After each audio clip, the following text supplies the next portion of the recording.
कहानियों में मासूम और भोला दिखने वाला हिरण हमेशा प्यारा लगता है, लेकिन सोचिए वही हिरण अगर खून का प्यासा राक्षस बन जाए तो। यही है 2025 की इस नई हॉरर थ्रिलर की कहानी, जहां जंगल का भोला हिरण इंसानों का सबसे बड़ा दुश्मन बनकर अपनी तेज सींगों से रीढ़ तक चीर डालता है और पूरे जंगल को नरक बना देता है। असली ट्विस्ट यह है कि इस तबाही की जड़ खुद इंसान ही है।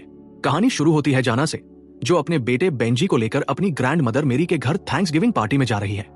उसका पति हफ्ते भर पहले ऑफिस टूर का बहाना बनाकर गायब हो चुका है और जाना का प्लान है कि पार्टी में जाकर वो उससे दो बातें करेगी। मेरी का घर गहरे जंगलों में है और जैसे जैसे रात गहराती जाती है, रास्ता और डरावना होता जाता है। टैक्सी ड्राइवर किराया बढ़ाने का सोच ही रहा होता है कि अचानक एक विशालकाय हिरण सामने आ जाता है और उसकी सींगों की टक्कर से गाड़ी हवा में उछलकर सड़क किनारे जा गिरती है। सभी किसी तरह बच जाते हैं, लेकिन ड्राइवर गाड़ी में फंसकर तड़पने लगता है। जाना समझ जाती है कि कार में रुकना मौत को न्योता देने जैसा है, इसलिए बेटे को पकड़कर किसी तरह भाग निकलती है और आखिरकार मेरी के घर पहुंच जाती है। लेकिन असली डर अब शुरू होता है। मेरी पहले की तरह रहस्यमयी और अजीब पेंटिंग्स बना रही होती है, जिनमें हर जगह खतरनाक हिरण बने होते हैं। तभी जाना को कार एक्सीडेंट याद आता है, मगर यहाँ मोबाइल नेटवर्क का कोई नामो निशान नहीं। इस बीच कुछ हथियारबंद लोग भी एक्सीडेंट वाली जगह पहुंच जाते हैं और उन्हें जाना का फोन व मेरी के घर का पता मिल जाता है। घर में सबको लगता है कि मेरी पागल हो चुकी है, लेकिन उसकी नई और डरावनी पेंटिंग्स देखकर जाना को मामला गहरा लगता है। तभी खिड़की से बाहर झांकने पर उन्हें एक जानवर की लाश दिखती है और अगले ही पल दरवाजे पर वही खूंखार हिरण आ धमकता है जिसने कार पर हमला किया था। पूरा परिवार डर से घर में छिप जाता है, लेकिन अंकल आंटी और उनकी बेटी हैरियत सीधे उस जानलेवा हिरण के सामने आ जाते हैं। बाथरूम में छिपने की कोशिश करते हैं। दरवाजा हिरण खुद तोड़कर अंदर घुसता है और अपनी सींगों से उसकी पीठ हार पार कर देता है। इधर जाना बच्चों और मेरी को लेकर गाड़ी में बैठने की कोशिश करती है। अचानक सबको एहसास होता है कि एक शख्स गायब है। तभी हैरियत दौड़ती हुई बाहर आती है, लेकिन अगले ही पल हिरण उसकी सींगों से पीछे से चीर डालता है। खून से लथपथ ये मंजर सबको हिला देता है। एंड्रयू गाड़ी का एक्सेलरेटर दबाकर भागने की कोशिश करता है, लेकिन हिरण उनका पीछा करता है। गाड़ी की मजबूती से वे बच जाते हैं और आखिरकार हिरण पीछा छोड़ देता है। दूसरी तरफ तीनों हथियारबंद लोग मेरी के पुराने घर पहुंचते हैं, जहां घर के बैक साइड में उन्हें हैरियत का टुकड़ों में कटा शरीर मिलता है। हैरानी की बात यह कि वह अभी भी जिंदा होती है, लेकिन उनका लीडर उसे चाकू से खत्म कर देता है ताकि उसकी तकलीफ खत्म हो सके। उधर जाना और परिवार की मुश्किलें बढ़ती जाती है, क्योंकि वापसी का रास्ता एक गिरे हुए पेड़ से बंद हो चुका है। एंड्रयू पेड़ हटाने का प्लान बनाता है और गाड़ी से रस्सी बांध दी जाती है। तभी वह राक्षस जैसा हिरण फिर सामने आ धमकता है। ड्राइविंग सीट पर बैठी जाना डर के मारे एक्सेलरेटर दबा देती है, लेकिन अफसोस एंड्रयू का पैर रस्सी में फंस जाता है और गाड़ी तेजी से आगे बढ़ने लगती है। हैरिसन बाहर खड़ा ये सब देखकर पूरी तरह हक्का बक्का रह जाता है। जाना गाड़ी मोड़कर उस खूंखार हिरण को कुचलने की कोशिश करती है, लेकिन दूरी कम होते ही हिरण अचानक घूमकर सीधे हैरिसन की ओर दौड़ पड़ता है। जान बचाने के लिए हैरिसन जंगल की तरफ भागता है और अंधेरे में उसके पैर से एक सूखी टहनी टूट जाती है। आवाज सुनकर हिरण उसका पीछा करता है, मगर घबराहट में वो गिर पड़ता है।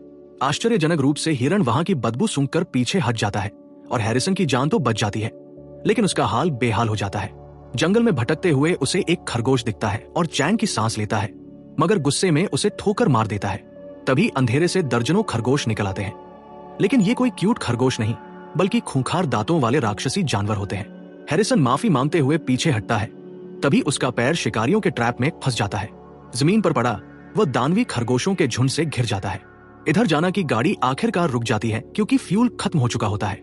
उतरकर चारों तरफ देखने पर उसे दूर एंड्रयू की लाश दिखाई देती है, जिसे रस्सी में फंसकर घसीटकर मौत मिली थी। गम मनाने का वक्त नहीं होता, क्योंकि देखा जाता है कि मेरी अकेले ही जंगल की ओर निकल गई है। माँ और बेटा उसके पीछे दौड़ते हैं और पाते हैं कि वो अजीब मंत्र बड़बड़ाते हुए इंसानी हड्डियों और शरीर के टुकड़ों से घिरी घास पर खड़ी है। असलियत सामने आती है। वे सीधे उस विशालकाय हिरण के बसेरे में पहुंच चुके हैं। तभी अंधेरे से गूंजती गहरी आवाज असली आतंक की शुरुआत का संकेत देती है। जंगल में गूंजती दहाड़ सुनकर जाना मेरी और बेटे को झाड़ियों में छिपाती है। रहस्यमयी कहानियों में बताई जड़ी बूटियों की राख उस हिरण की रफ्तार थोड़ी धीमी कर देती है और किसी तरह तीनों सड़क तक पहुंचते हैं। तभी अचानक सामने गाड़ी की हेडलाइट चमकती है और वही 3 हथियारबंद लोग लौटते दिखाई देते हैं। जान बचाने के चक्कर में जाना और उसका परिवार उनकी गाड़ी में सवार हो जाते हैं। इस वक्त सबसे जरूरी था उस खून के प्यासे हिरण के इलाके से बाहर निकलना। करीब आधे घंटे बाद गाड़ी एक पुराने घर के सामने रुकती है। दरवाजा खुलता है और सामने खड़ा मिलता है जाना का पति सिमोन। जाना हैरान और गुस्से से पूछती है, यही था तुम्हारा ऑफिस टूर? इन जंगलों में धंधा कर रहे हो? सिमोन बताता है कि यहाँ वो एक बड़ा सौदा करने आया है और जाना को डांट देता है कि बच्चे को क्यों लाई। दरवाजे पर खड़ा उनका बेटा बेंजी सारी बातें सुन लेता है और गुस्से में बाहर निकल जाता है। तभी उसकी नजर दो आदमियों पर पड़ती है जो एक पिंजरा उठा रहे होते हैं। पिंजरे के अंदर एक नन्हा हिरण का बच्चा कैद होता है। उधर जाना पति से झगड़े के बाद कंट्रोल रूम में जाकर सैटेलाइट फोन से पुलिस को कॉल करने की कोशिश करती है, लेकिन तभी गैंग का लीडर माइकल पिस्टल निकालकर उसे धमकाता है। सिमोन भी चुपचाप तमाशा देखता रहता है। मजबूरी में जाना फोन रख देती है। तभी उसकी नजर कंप्यूटर स्क्रीन पर पड़ती है जहां उन गुंडों की तस्वीरें और डॉक्यूमेंट्स होते हैं। असलियत सामने आती है। ये लोग उस म्यूटेंट हिरण को पकड़कर काले बाजार में बेचने की योजना बना रहे थे। लेकिन तभी सबको एहसास होता है कि बेंजी गायब है। असल में बेंजी जंगल के बीच पहुंच चुका होता है जहां उन गुंडों ने पिंजरे में बंद हिरण के बच्चे को चारा बनाकर रखा था ताकि वो खूंखार हिरण सामने आए। तभी उनमें से एक आदमी पिंजरे के पास जाकर देखने की कोशिश करता है और अगले ही पल उसकी खोपड़ी हिरण की सींगों से उड़ जाती है। दूसरा आदमी घबराकर चारों ओर खोजता है और तभी अंधेरे से लाल लाल चमकती आंखें उसकी ओर बढ़ती दिखाई देती है। इस अफरा तफरी में बेंजी पिंजरे का ताला तोड़ देता है और छोटे हिरण को आजाद कराकर उसे लेकर भाग निकलता है। माइकल को जैसे ही खबर मिलती है कि बेंजी हिरण के बच्चे को लेकर गायब हो चुका है, वो तुरंत वहां पहुंचता है, लेकिन तब तक दोनों जंगल में खो चुके होते हैं। दूसरी ओर बचे हुए गुंडे जान बचाने के लिए बेस की ओर भागते हैं, मगर जैसे ही एक गाड़ी में बैठकर निकलने की कोशिश करते हैं, विशालकाय हिरण सामने आकर पूरी गाड़ी चकनाचूर कर देता है। बेस पर मौजूद महिला गार्ड मॉनिटर पर सब कुछ देख रही होती है और समझ जाती है कि मौत दरवाजे पर है। डर और गुस्से में वो बंदूक उठाकर गोली चलाती है, लेकिन निशाना सीधा पास रखे गैस सिलेंडर पर लगता है। एक भयंकर धमाका पूरी रात को रोशनी में बदल देता है। इसी बीच सिमोन और गैंग का लीडर माइकल आमने सामने खड़े होते हैं। माइकल हिरण के बच्चे को छीनने की कोशिश करता है और कहता है कि ये उनकी सबसे बड़ी डील है, लेकिन बेंजी अपने नए दोस्त को छोड़ने के लिए किसी भी हालत में तैयार नहीं होता। यहाँ तक कि उसका अपना पिता भी उसे मनाने लगता है, मगर लड़का अड़ा रहता है। जैसे ही माइकल बंदूक उठाकर बच्चे पर झपटने की कोशिश करता है, तभी वही डरावनी दहाड़ गूंजती है। सबको लगता था धमाके में म्यूटेंट हिरण मर चुका होगा, लेकिन नहीं, वो और भी ज्यादा गुस्से और लाल आंखों के साथ लौट आता है। अपने बच्चे को खतरे में देखकर वो माइकल पर टूट पड़ता है और उसे चीखते हुए अंधेरे में खींच ले जाता है। इस अफरा तफरी में जाना जमीन पर पड़ा फोन उठाकर पुलिस को कॉल करने की कोशिश करती है, लेकिन उसका पति सिमोन रास्ता रोक लेता है। दोनों में बहस चल ही रही होती है कि तभी हिरण उनके सामने आ खड़ा होता है, लेकिन इस बार वह हमला नहीं करता, बल्कि धीरे धीरे अपने बच्चे की ओर बढ़ता है। जाना तुरंत समझ जाती है कि यह मां बाप का रिश्ता है।